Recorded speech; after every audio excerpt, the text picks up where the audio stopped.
ובפרט לרבנו הקדוש, צדיק יסוד העולם, נחל נובע מכוח חוכמה רבנו רבי נחמן בן פגי ושמחה, נח נחמן מאומן.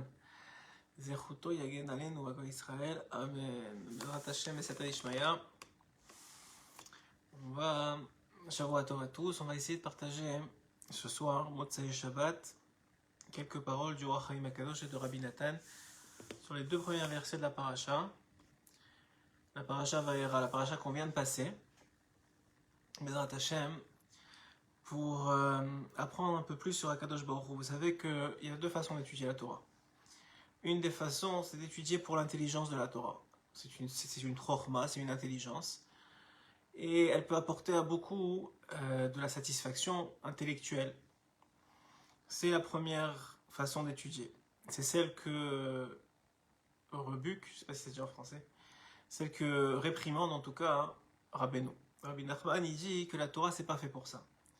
Et qu'il faut s'efforcer le plus possible d'utiliser la Torah comme un moyen de connaître Hachem. Pour mieux le servir, pour avoir plus de plaisir à le servir. Ça peut être aussi quelque chose de personnel, mais en tout cas, que la Torah, elle n'est pas là pour être une intelligence. Et en étudiant ce Shabbat, les paroles du Or HaChaim HaKadosh, j'ai ressenti dans les paroles du Or HaChaim que c'est d'Avka comme ça qu'il abordait la Torah. Et dans Rabbi Nathan, ça c'est même pas lieu de dire, parce que Rabbi Nathan c'est l'élève principal de Rabbeinu, et si Rabbeinu il a donné ce derrière là pour étudier la Torah, c'est sûr que Rabbi Nathan il l'a suivi. Mais pour le Or HaChaim HaKadosh, qui est venu avant Rabbeinu, qui a vécu à l'époque du Baal Shem Tov HaKadosh, donc c'était les deux parties de la même Neshama, le Baal Shem Tov et le Or HaChaim, Rabbi Chaim Ben Atta, ils étaient tous les deux un tiers de la Neshama du Mashiach. C'est une autre histoire qu'on peut-être on racontera une autre fois.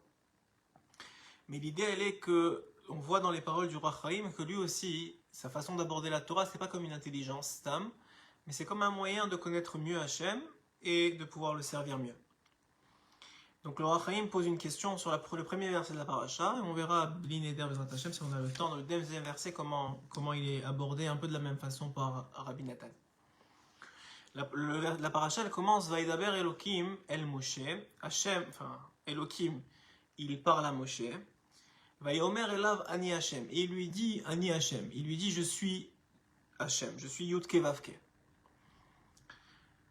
Et tout de suite le Or HaChaim HaKadosh pose la question suivante. Tsarich ladat, il faut savoir Madiber Elokim. Qu'est-ce qu'il a dit Elokim? Gam Hodat Ani Hashem. Et pourquoi il a dit Ani Hashem? Achar shekvar amarlo lemala zichron Hashem ve'amarlo ze shmi leolam. Il dit le Or HaChaim HaKadosh, il faut comprendre deux choses. Un, pourquoi c'est Elokim qui parle? Et deuxièmement, pourquoi est-ce qu'il a dit Ani Hashem alors qu'il lui a déjà dit dans la paracha de la semaine dernière, il lui a déjà dit que le nom d'Hachem, c'est mon nom pour l'éternité. Yudke Vavke, c'est mon nom pour l'éternité. Donc pourquoi cette redondance, cette répétition? Et regardez ce que dit le Or HaChaim HaKadosh. Moi, j'ai trouvé ça extraordinaire. Il dit Yirtze alze aderer. Vaidaber Elokim perouche diber ito mishpat.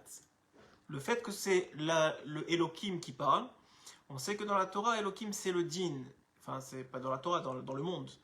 La version d'Hachem qui est rigueur, c'est Elokim. Quand on veut dire que Hachem, il est rigoureux, il est juge par exemple, ou par exemple il se cache, comme c'est dans la nature, on appelle ça Elokim. La nature, c'est le Dieu Elokim qui s'y dévoile. Ça veut dire que c'est là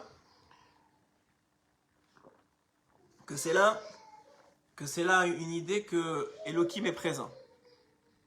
Et donc quoi? Vaidaber Elokim perouche Diber Oto Mishpat. Il lui a parlé Be Mishpat avec rigueur. Vaidaber Elokim, alors il dit Uma Hua Mishpat. Et c'est quoi la rigueur avec laquelle il a parlé? Ki Te'ano Ta'ana Hanishmaat. Ça veut dire quoi? Que Elokim lui a parlé. C'est écrit que. Pourquoi est-ce que c'est Elokim qui parle? Alors le Or HaChaim il dit que la semaine dernière, dans la paracha de la semaine dernière, Moshe va voir Paro, va voir le pharaon, et va lui dire de libérer le peuple d'Israël. Et la conséquence de cette venue de Moshe chez Paro, c'est que le travail, la difficulté, l'épreuve pour les béné Israël va s'endurcir, va s'augmenter.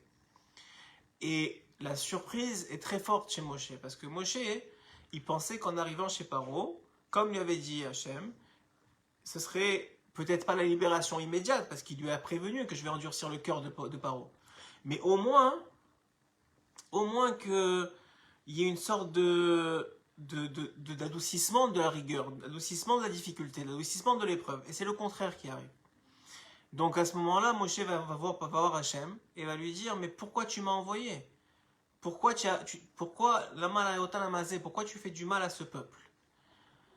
Et cette phrase-là, hein, elle va être considérée par Hachem comme quelque chose de très dur, à tel point que même Rashi va dire que c'est l'une des raisons pourquoi Moshe n'est pas rentré en Israël plus tard.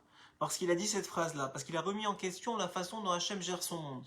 Il a dit, mais pourquoi tu fais du mal à ce peuple? En disant, comme si Hachem, pourquoi tu es méchant? Et ça, c'est très fort, parce que Moshe, il n'avait pas compris une chose, que le roi Chaim va nous expliquer.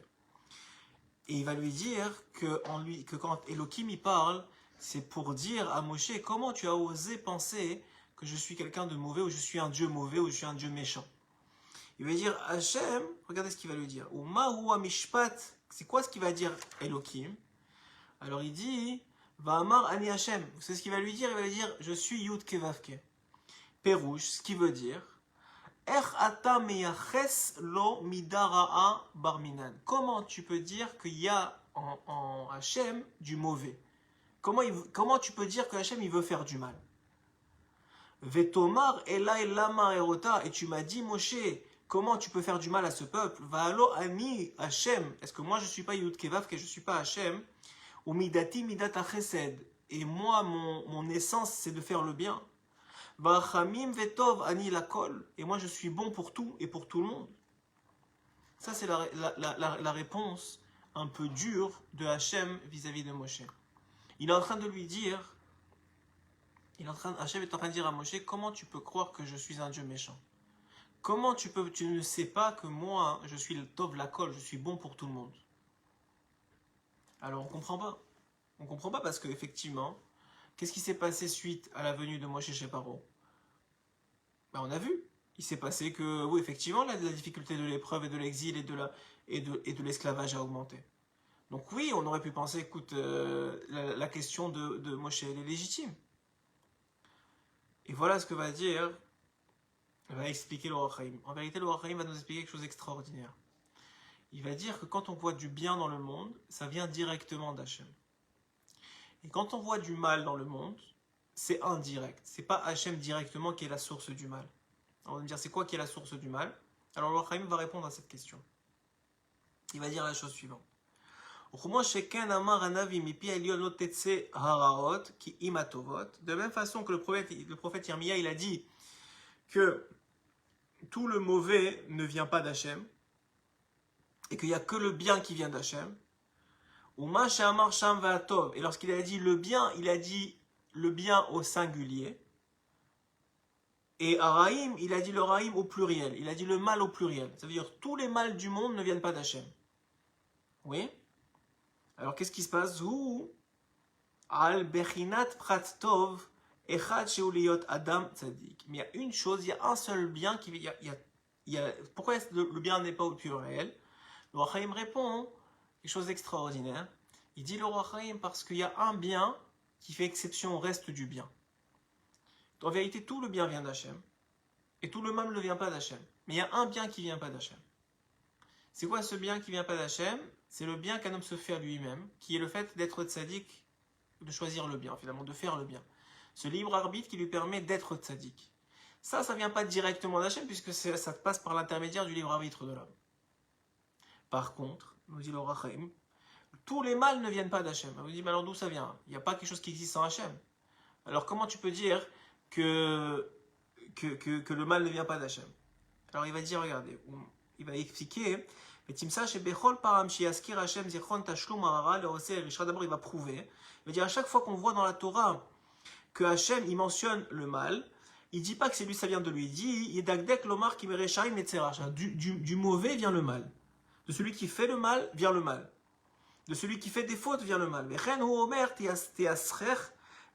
Il dit encore le Roi Chaim que les actions mauvaises amènent la souffrance. Vatemugne ou beyad envenu. Et que aussi une autre phrase qui est dans Ishaïa, que tu as permis à l'homme de fauter.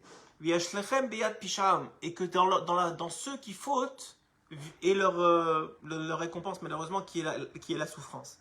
Maché en ben tov, mais quand on parle du bien, dit l'Or HaChaim, alors c'est écrit dans la Torah, Hashem iten atov, c'est Hashem qui donne le bien.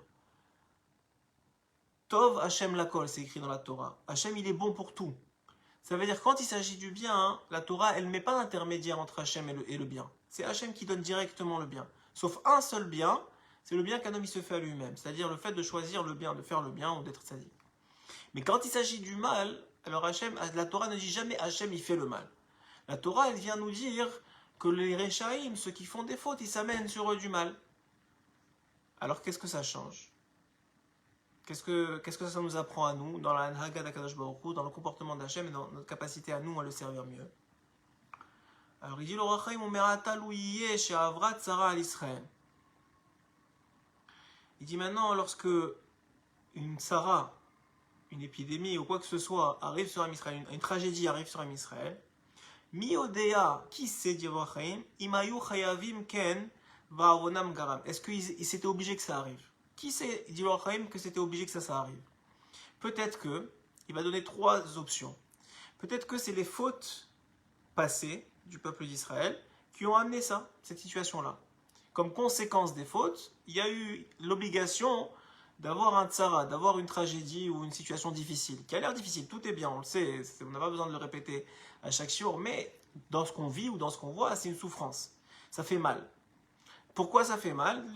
C'est peut-être que l'individu ou le peuple d'Israël, comme en Égypte, c'est leur faute qui a amené ça.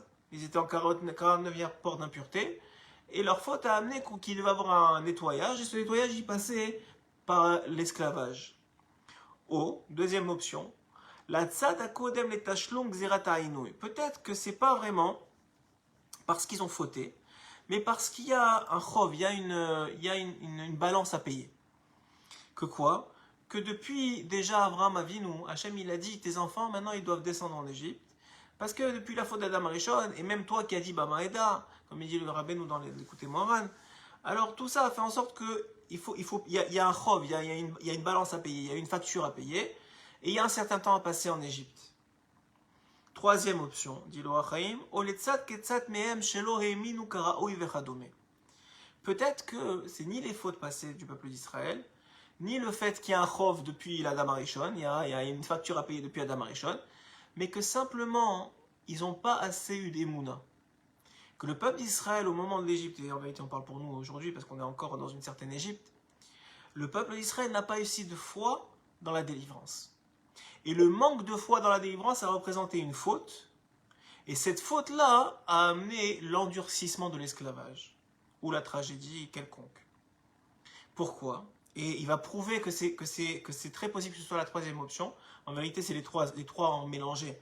Mais le Rachaim, il va expliquer que cette troisième option-là, que le fait qu'ils n'aient pas cru en Moshe, qu'ils n'aient pas cru en la délivrance totalement, peut-être en partie, mais pas totalement, ça a amené le durcissement de l'esclavage juste avant la délivrance. Et comment il le prouve? Il va dire quelque chose d'incroyable. Vous voyez que dans la Torah, qu'est-ce que Hachem a demandé? Il a demandé à Moshe de prendre avec lui, pour aller voir Paro, et Aaron et les anciens. Et il va se passer que Aaron et les anciens vont suivre Moshe Rabbeinu jusqu'au palais, mais au fur et à mesure qu'il s'est rapproché du palais, les anciens commençaient à ne le suivaient plus, ils commençaient à délaisser, jusqu'à qu'il est resté à la porte du palais que Moshe et Aaron. Tous les anciens n'ont pas voulu suivre. Il dit, l'Orachei Makadosh, tu vois de là que les anciens n'avaient pas une totale confiance dans les paroles de Moshe et dans les paroles d'Hachem. Ils n'avaient pas une totale confiance dans la délivrance. Et probablement, dit l'Orachei Makadosh, que ce manque de confiance des Skenim, des anciens, à qui on a demandé, qu'on a dit c'était le temps de la délivrance, qui a amené que la conséquence de la présentation de Moshe et d'Aaron devant Paro, c'était un durcissement de l'esclavage au lieu d'une libération. Donc qu'est-ce qu'il est en train de nous dire le Rachaim? Le Rachaim il est en train de nous dire que quand il s'agit du bien, alors le bien c'est toujours Hachem qui le donne directement. Et on peut comprendre ce concept-là. Pourquoi?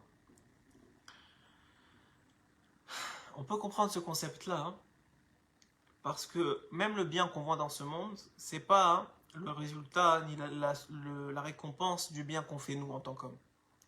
La récompense d'une mitzvah, elle n'existe pas dans ce monde. Elle ne peut pas être délivrée dans ce monde. C'est impossible, c'est trop grand. Tout ce qui peut être délivré dans ce monde, c'est peut-être, comme explique le Zohar, les intérêts de la mitzvah. Vous avez fait de la tzedaka, la récompense est réservée pour le monde futur. Mais les intérêts de la mitzvah, eux, peut-être qu'ils peuvent être réservés pour vous. Dans ce monde-ci. Ils peuvent vous être payés dans ce monde-ci. Et quand il s'agit des intérêts de la mitzvah, c'est déjà Hachem directement qui les donne. Maintenant, quand il s'agit du mal qui arrive à un homme, il ne peut pas dire Hachem, tu me fais du mal. Il ne peut pas dire ça. La seule chose qu'un homme il peut dire, ça peut être trois solutions. Soit c'est pour me nettoyer de mes fautes, parce que j'ai fauté avant, qui n'a pas fauté. Soit c'est parce que il y a un chov depuis Adam Rishon, il est tzadikim, on va dire que les tzadikim ils n'ont pas fauté. Alors ça c'est un chov ou le clan Israël en sa généralité. Alors c'est un chov, c'est une situation qui doit être payée avant la délivrance finale. Il faut payer un certain montant, et ce montant il n'est pas atteint. Ou bien, dernière option, c'est qu'on n'a pas assez de émouna en Hachem, et que ça représente en soi une faute. Il nous dit l'Or HaChaim HaKadosh, et même malgré tout ça, malgré tout ce que vous dites que vous appelez le mal, malgré tout, Hachem c'est que du bien. Donc ce mal-là, en vérité, il va amener le bien. Et c'est ce qui vient répondre aux questions de Moshe à Hachem. Parce qu'il va dire l'Or HaChaim, Liyot Shamar Moshe Lama Erota la Hamazé, Lamazé Shalachani. Il a posé deux questions, Moshe. Il a dit, Lama Erota la Hamazé, pourquoi tu as fait du mal à ce peuple? Première question. Deuxième question, Lamazé Shalachani, pourquoi tu m'as envoyé? Il va dire, l'Or HaChaim, il va dire, voilà, les deux réponses à ces questions. Pourquoi j'ai fait du mal? Pourquoi il va dire, Hachem, il va dire à Moshe, pourquoi j'ai fait du mal à ce peuple? Voici la réponse. Chez Diber Lifne Elohav Belo Derer Kavod. והאלים הכתוב הדברים לצד כבודו של משה, או אפשר שאמר לו שיעמידו במשפט על זה בעת משפט, וכנגד למה שלחתני השיב ואמר אליו אני השם. Il dit pourquoi? Alors lama ota lamazé, pourquoi tu as fait du mal à ce peuple? Il lui a dit, je n'ai pas fait du mal à ce peuple. Et je te parle en tant qu'Elohim pour faire des remontrances, entre guillemets, de te dire comment tu as pu penser que j'ai fait du mal à ce peuple. Et Lamazé Shartani, pourquoi tu m'as envoyé? Et pourquoi tu m'as envoyé? Alors il lui répond, excusez-moi, il lui a répondu, je suis Hachem. Pourquoi je t'ai envoyé? Parce que je suis Hachem. Et je suis Hachem qui est complètement bon. Et c'est quoi? Perush Rachaman Ani, je suis Rachaman, je suis bon. Et alors la zélo yecholti lisbol lerot Yisrael betzar adaet ketz. Et j'ai pas pu attendre que ce soit la fin. Donc je vais accélérer la sortie des bénis Israël. C'est un bien que je suis en train de leur faire. C'est vrai que toi tu vois qu'ils travaillent plus, que maintenant ils sont obligés de faire leur propre paille, ou d'aller ramasser leur propre paille, de faire leur propre briques, et à cause de ça, il y a des bébés qui meurent, et tout ce que tu vois, tout le mal que tu vois, que tu as l'air que c'est du mal. Mais sache qu'en vérité, Rachaman Ani, je suis bon. Et c'est moi qui ne peux pas supporter d'attendre encore plus. Et comme je ne veux pas attendre encore plus, j'accélère. C'est vrai que c'est plus difficile, mais c'est pour une plus courte période de temps. Et j'accélère le processus, j'accélère la douleur. Pourquoi? Pour qu'ils payent plus vite. Veigdamti les shochara, et j'étais envoyé avant l'heure, Kodem Hagat Aketz, avant la fin, les Hakel Meral Israël Atzara Shea Galout, pour enlever de la galoute d'Am Israël. Pourquoi? Parce que juste après cette histoire-là, qu'il est venu voir que Paro a endurci le travail, juste après va commencer les makot, les 10 makot, les 10 plaies. Et on sait que pendant toute l'année que va durer les 10 plaies, les bénis Israël vont arrêter le travail. Ils vont être en vacances. C'est d'ailleurs la raison pour laquelle Dam va être l'une des premières plaies. Parce que pendant le bien Israël dit, pendant la plaie du Dam, pendant la plaie du sang, les seuls qui vont avoir de l'eau, c'est les bénis Israël. Donc les Égyptiens vont venir acheter de l'eau aux bénis Israël. Ils vont l'acheter à prix d'or. Et donc en vérité, pourquoi c'est la première plaie? Pour que pendant tout le reste de leurs vacances, ils aient de l'argent, il dit le bénis Israël. Pendant tout le reste de leurs vacances, de leur année de vacances, Hachem veut s'assurer qu'ils passent des bonnes vacances pendant un an à être spectateurs de ce qui se passe pour les Égyptiens. Et donc quoi? Il va leur réserver des allocations. quoi? La vente de l'eau pendant la plaie du dam, pendant la plaie du sang. Parce que dès que va arriver maintenant, ça va durer très très peu de temps, cette période-là d'endurcissement du travail, et tout de suite va commencer les makot, les plaies, et à partir de la première plaie, c'est fini, les Bénis Israël sont en vacances pendant 1 an. L'année qui va les préparer maintenant à grandir leur émouna en Hachem. On voit encore une fois que c'est l'une des raisons pour laquelle ils étaient en Égypte. C'est d'ailleurs aussi la source de leur manque d'émouna, c'est chez Abraham Avinu lorsqu'il a demandé à Hachem comment je saurais que tu donneras au béni Israël la terre d'Israël. Et tout de suite s'est arrêté l'esclavage. Donc en vérité, à la question de Moshe, pourquoi tu m'as envoyé, la réponse d'Ilor Chaim, il est en train de lui répondre, mais parce que je veux que ça se finisse plus vite. Je veux que la Géoula, elle arrive plus vite. C'est pour ça que je t'ai envoyé. Malgré que ce n'était pas le moment et malgré qu'il a endurci le Shiaboud. Donc on voit ici, à travers ces quelques lignes du Rach Chaim Akadosh, combien le Rach Chaim il comprenait qui était Hachem. Que Hachem 1, il est complètement bon, mais que ça n'empêche pas qu'il ne faut pas lui manquer de respect. C'est pas parce que on dit en français trop bon, trop truc, ouais, je sais pas comment on dit. Mais c'est pas comme ça. C'est pas parce qu'il est bon qu'on doit le prendre pour un frayeur. Alors il dit le Rach Chaim, Hachem il répond à Moshe, d'abord j'apprécie pas que tu remettes en question mes voix. Et deuxièmement, comment tu peux me traiter d'un Dieu méchant? Je ne suis pas un Dieu méchant, ça n'existe pas chez moi. S'il y a des conséquences négatives, que vous voyez négativement en tant qu'homme, c'est parce qu'il y a un nettoyage à faire à cause des fautes de l'homme ou à cause des autres choses qui peuvent arriver, comme on a expliqué les 3 options que donne le Rach Chaim.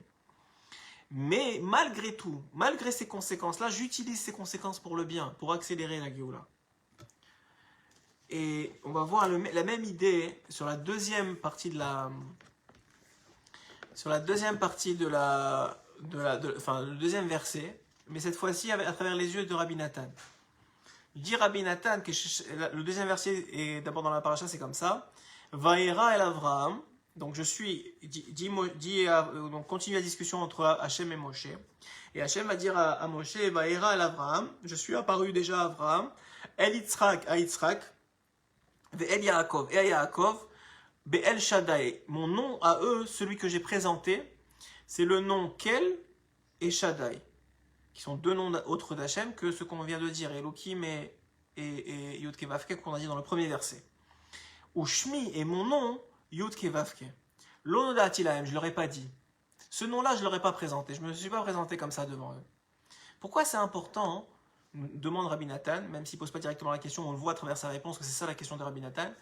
Pourquoi c'est important pour Rabbi Nathan, pourquoi c'est important pour Hachem de dire à Moshe, sache que c'est un privilège que je te dise ce nom-là, ce Yud Kei Vav Kei, parce que eux, j'ai même pas eu besoin de leur dire que je m'appelle Yud Kei Vav Kei. Juste avec Kel et Shaddai, ils ont compris qui j'étais. Alors regardez ce que dit Rabbi Nathan.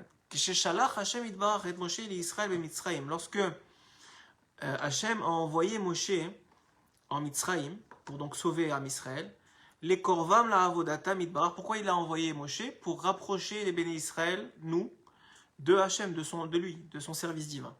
Que Moshe katoucham, comme c'est écrit là-bas, beotiacha et ta'am mitzrayim ta'avdum et ta'elokim. Je veux sortir le peuple pour qu'il serve Hachem. Astekev sha'al Moshe l'Hachem bar ve'amru li ma shemo ma omar lahem. Tout de suite, Moshe il a demandé, mais qu'est-ce que je dois dire? C'est quoi ton nom? Alors pourquoi il a demandé? C'est quoi? Est-ce que ça change? Pourquoi on a besoin de savoir le nom d'Hachem? Alors regardez ce que dit le Rabbi Nathan. Kiha behatalia. En vérité, l'un dépend de l'autre. C'est quoi l'un et c'est quoi l'autre? L'un, c'est le nom d'Hachem, ou les noms d'Hachem. L'autre, c'est le service divin. Il va dire Rabbi Nathan que sans connaître les noms d'Hachem, on ne peut pas servir Hachem. Et sans servir Hachem, on ne peut pas connaître les noms d'Hachem. Ça veut dire qu'en vérité, il y a une sorte d'interrelation, que les mitzvot qu'on fait, le service qu'on a, il faut connaître qui tu sers. Si tu ne sais pas qui tu sers, tu ne peux pas vraiment servir. Tu peux faire l'action, mais ça ne s'appelle pas un service. Tu ne sais pas c'est qui ton maître, ou tu ne sais pas c'est qui ton père. Ça dépend de la relation que tu as en fonction de la mitzvah. Il y a des mitzvot qui vont aller toucher un certain nom d'Hachem Elohim, il y en a qui vont toucher un certain autre nom Shaddai, il y en a qui vont toucher Kel, il y en a qui vont toucher Yud Kei Vav Kei, etc., etc. En vérité, il y a des mitzvot qui sont reliés à certains noms d'Akadosh Baruch Hu. Et si tu ne connais pas ces noms-là, tu ne connais pas ces aspects d'Hachem, alors a priori, tu fais la mitzvah, mais sans savoir vers quelle destination elle va. Et d'un autre côté, si tu connais pas la mitzvah elle-même, alors tu peux pas connaître le nom d'Hachem. Et voilà ce qu'il va dire Rabbi Nathan. Ki ha behatalia, ki i efshar le'avdo yidbarar ba'avodot ou mitzvot ad sheyod'im mishmo. On peut pas faire les mitzvot sans savoir c'est quoi le nom d'Hachem. Ve'i efshar le'dar mishmo yidbarar ki im alede avodato. Et on sait pas c'est quoi le nom d'Hachem sans le servir. Alors c'est comme la poule et l'œuf, ça veut dire c'est qui a commencé en premier. Si l'un dépend de l'autre et que tu peux pas faire l'un sans l'autre, comment tu commences? Alors il va dire Rabbi Nathan, voilà comment tout a commencé. C'est par les tzadikim ça a commencé. Que les tzadikim, ils connaissaient pas les mitzvot. Et ils connaissaient pas non plus le nom d'Hachem. Alors comment ils ont fait? Ils ont mosrem nefesh, ils ont fait un meserot nefesh, ils ont sacrifié leur âme. Behemet, shovrim kol tavot, ils ont sacrifié tout leur tavot, tout leur désir de ce monde-ci pour Hachem, sans le connaître, sans connaître son nom. Kodem shezochim leasig gezer avoda, sans connaître ni le service qu'il fallait faire, ni le nom. Tout ce qu'ils ont fait, ils ont dit, il y a un Dieu, comme Avraham Avinu l'a commencé, comme Yaakov, et comme tous les autres après lui. Tous les tzadikim, ils ont moser nefesh, ils ont sacrifié leur vie, et ensuite, il y a eu un déclic, une sorte de miracle, parce qu'ils ont sacrifié leur vie pour un Hachem qu'ils ne connaissaient pas, et pour des mitzvot qu'ils ne connaissaient pas non plus, parce que la Torah, au temps d'Abraham, Yitzhak et Yaakov, au moins, ça n'avait pas encore été donné. Puisqu'ils ont sacrifié tout, il a eu pitié de Hachem, ou Megale lahem shemotav, et à ce moment-là, il a commencé par quoi? Par leur dire qui il était. Avant les mitzvot, il leur a dit d'abord qui je suis. Donc là, on voit c'est quoi le plus important. Est-ce que c'est les mitzvot ou savoir qui est Hachem? De là, tu comprends que c'est d'abord qui est Hachem, parce que c'est la première chose qui a été dévoilée. Donc d'abord, il leur a dit, voilà qui je suis à Avraham Avinu, et à Yaakov, et à Yitzhak, comme on a dit, il a dit, je suis Kel Shaddai, et plus tard à Moshe, et à toi, Israël, il a dit, je suis Elohim, et Yehud Kevavke. Alors à ce moment-là, quoi? Donc c'est une rachamanout, c'est une bonté d'Hachem d'avoir dévoilé qui il est. Qui est fier de parce qu'ils se sont sacrifiés avant même de savoir quoi que ce soit. Une fois qu'ils ont su qui il était, ils ont pu découvrir les mitzvot. Et à ce moment-là, ils ont pu les transmettre à nous qui connaissons ni l'un ni l'autre. Donc en vérité, nous, on est comme les oisillons qui ouvrent le bec et la maman, elle donne ce qu'il y a à manger. Ils nous disent, voilà les mitzvot qu'il y a à faire, c'est écrit dans un Shulchan Aruch, vous n'avez pas besoin de trop comprendre. Et connaître Hachem, vous connaissez les noms, mais vous ne savez pas c'est qui de toute façon. Et après ça est venu Moshe, il s'est tellement sacrifié, Moshe, que c'est lui qui a non seulement, comme Avraham, Yitzhak et Yaakov, qui a non seulement reçu toutes les mitzvot, mais qui a eu le mérite de les transmettre.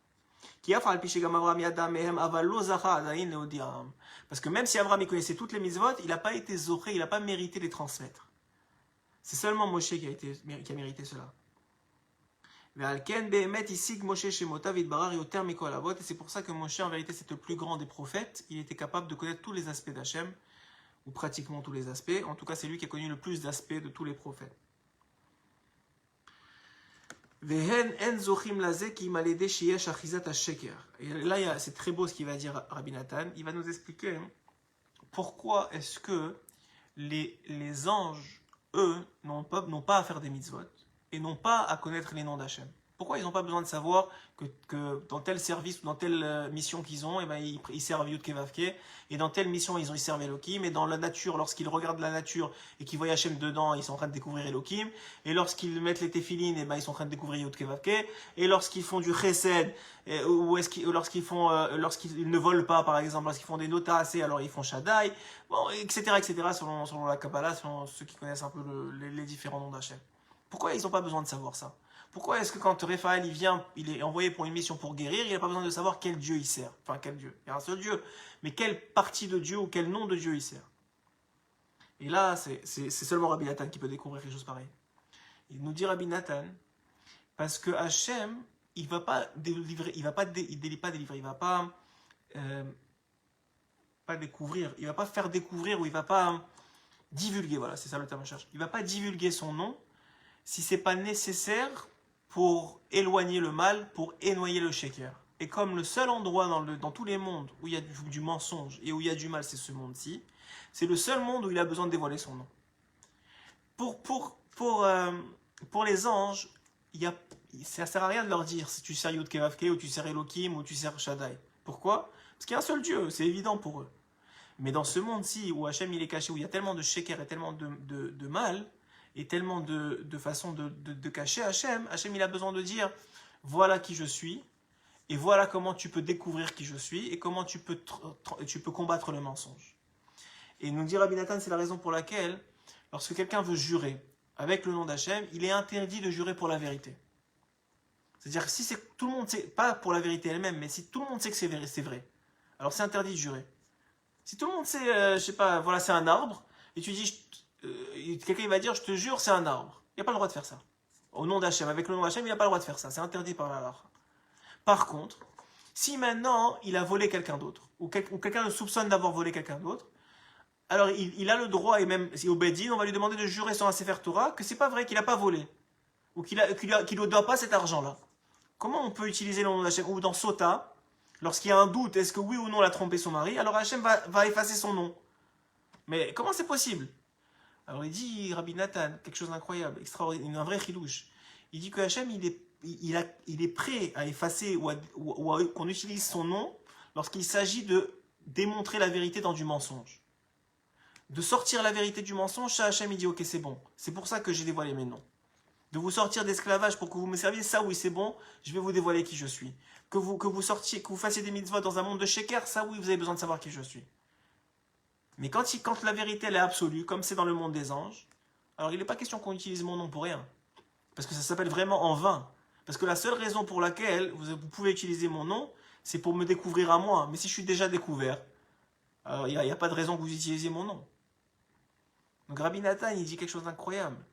Il nous dit qu'en vérité, la seule raison pourquoi on mérite de connaître Hachem à ce point-là, c'est parce qu'on est dans un monde de mensonges. On est dans un monde de difficultés. On est dans un monde où Hachem il est caché. Si ce monde n'existait pas, alors on ne pourrait pas découvrir Hachem avec ces noms-là. On serait juste comme les anges. C'est une évidence que Hachem il est un et c'est tout, ça s'arrête là. Mais dans toutes les nuances de qui est Hachem, ça on ne pourrait pas. Et on revient exactement à ce que dit le Rach Chaim Akadosh au début du Shiur. Qu'en vérité, Hachem il te dit, tout ce que je fais c'est pour le bien. Tout ce que je fais c'est bien. Que ce soit Elohim, que ce soit Yud Kevavke, que ce soit Kel, que ce soit Shaddai, tout c'est bien. Mais la façon du bien, ce bien-là, il n'est pas le même. Ça peut être du bien dévoilé, du bien caché, ça peut être du bien qui est dans la restriction, qui peut être dans l'abondance, ça c'est pas le même bien. Et à travers le fait que tu vas chercher ce bien-là, que moi je te fais, alors tu vas me découvrir. Et donc on voit ici en vérité toute la profondeur, à travers juste ces deux exemples-là, et on va s'arrêter là pour ce soir, toute la profondeur de notre tzadikim dont le but n'était pas simplement d'étudier la Torah, ou de lire la Torah. Le but était de découvrir qui est Hachem, pour mieux le servir et pour savoir c'est quoi ces mitzvot qu'il nous donne. Ce soir, c'est aussi la Léoula de Baba Saleh. Et Baba Saleh, on sait que c'était comme le Baal Shem Tov avant lui, un très grand faiseur de miracles. Il était capable de faire des miracles extraordinaires. Mais il a dit une fois à Rav Wosner, il lui a dit, et qui lui a posé la question d'ailleurs, il lui a dit, mais le seul mérite que j'ai de faire des miracles, pourquoi je fais des miracles, je fais boire de l'arak ou de l'eau et ça fait guérir, c'est parce que je suis tam, je suis simple avec Hachem. Si je suis simple avec Hachem, ça veut dire je ne cherche pas à utiliser mon intelligence pour m'enorgueillir de ce que je sais. Par contre, bien sûr qu'il connaissait la Torah, bien sûr qu'il connaissait comme le Rach Chaim, comme Rabbi Nathan ici qu'on a étudié, qui connaissait tous les livres de Torah et toutes les explications, et le Zohar et la Kabbalah, et tout comment ça marche en haut, et tous les noms d'Hachem, il les connaissait. Mais quand il s'agissait d'agir dans ce monde-ci, il le faisait avec simplicité et avec sincérité. Et c'est ça qui faisait que ça marchait, les miracles. Un peu comme dans l'idée que le Rach Chaim nous dit qu'une des raisons pour laquelle le shiaboud, l'esclavage, il s'est endurci lorsque Moshe, la première fois, est parti voir Paro, parce qu'ils n'avaient pas assez d'émouna, ils n'avaient pas assez de simplicité, ils n'avaient pas assez d'humilité, ils n'avaient pas assez de tmimout. Mais si quelqu'un il est tam, alors il a entre guillemets pas besoin de son compréhension de Dieu pour le servir. Il le fait par Tmimout parce qu'on l'a reçu d'Abraham, Yitzhak et Yaakov. C'est aussi ce qui se cache derrière le fait de respecter ses parents. Pourquoi, comme le dit le Rav Shmulevitch, il dit, on sait que la mitzvah des parents, c'est une des mitzvot qui est dans les 5 commandements entre l'homme et Hachem, entre l'homme et Dieu. C'est quoi la raison? La raison, c'est que d'ailleurs, c'est imprimé dans la façon dont le commandement il est donné.